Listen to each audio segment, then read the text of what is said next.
The COVID-19 pandemic continues. Scams related to the virus are becoming more common, and that includes everything from buying and selling fake vaccine cards to fraudulent charity donation schemes. And so how do you keep yourself, safe from the scams? Right now, let's talk live with CSU's Dr. Michael Skiba, also known as Dr. Fraud. Good morning. Thanks for coming on. Good morning. How's everybody doing? Happy Friday to you. Good, thank you. Yeah, it's so bizarre that during times of trouble and strife, and everybody's having a tough time, and then you see these frauds added on top of it, these scams. Why are pandemics or other emergencies high risk times for this type of fraud? When we follow scams, April, what we look at is they're seasonal too, by the holidays. But the COVID pandemic, it just was ripe for opportunities for scammers. We see estimates coming in about $500 million from last year alone, which I think is conservative, to be honest. And people's natural, we're kind of emotionally, a little bit vulnerable. So I think the scammers really keyed in on that, and they're just not quitting. Unfortunately.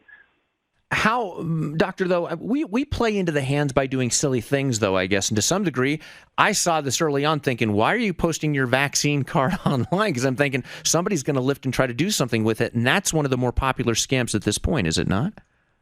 Absolutely, Marty. And there could be hundreds of views and vaccine cards going around right now, because what's happening is they are grabbing these numbers off the cards.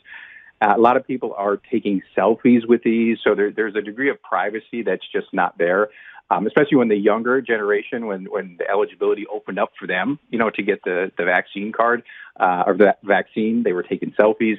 And what's happening is the scammers are grabbing information off of that, off of social media. They're grabbing names, date of birth, even where you had the vaccine from. And they're either grabbing that and running with it, or they're using it for a phase two. They're calling you with those details, claiming they're from the CDC. And these are being sold on the black market. We're seeing them for, $100, $200. They're still being circulated. Yeah, and it's popular because there's a market for it, right? So some people are seeing, there could be a vaccine passport down the road. So I haven't had the vaccine, but I'm going to buy this fake card. So there's problems on both sides of it. The seller for sure, but also the buyer. Correct. The demand. The demand is there, because you have segments of the population, one, that maybe elect not to get the vaccine, or two, just can't get it yet.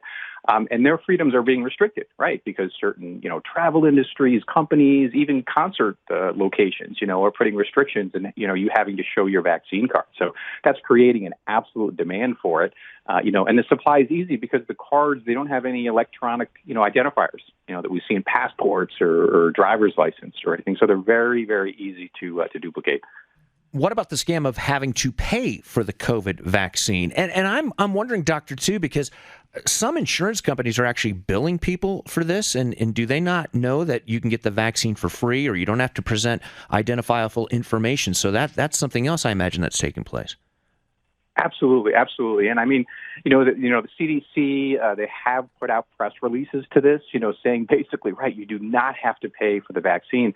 But of course, there's the intermediaries. We know the scammers are really, they're in the full court press right now. This is like fourth quarter, 5 minutes left. They know the end of the pandemic is here soon. So they really need to push these. So, right, they're gonna claim I saw one yesterday, a big health carrier.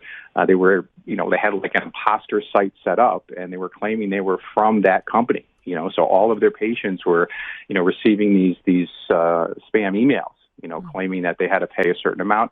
Or even second to that, Marty, is the personal information. They're looking at just verify name, date of birth, social security number.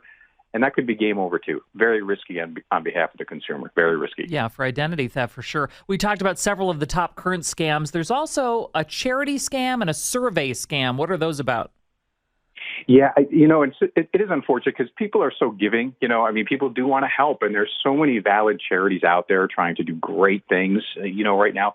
But what's happening is we have a lot of imposter sites coming up, and I think what consumers can do to really keep themselves safe is, I say do what's called a hop out. So if you're getting an email, let's say it's from the Red Cross, make sure it's legitimate. So look at that return address and make sure it's not the company redcrossusa.com or something like that. Make sure hop out to the reputable site. All charity organizations also have to be registered with the IRS for tax purposes for 501c3. They have to be registered as that type of organization. So they can go right to the IRS. They can verify that information just through doing a web search before they actually, get involved and donate to the charity. He's not a Marvel villain. He's a good guy. Dr. Fraud, Dr. Michael Skiba from the Colorado State University. Go Rams. Thank you, Doctor. Thank you so much. Have a great weekend.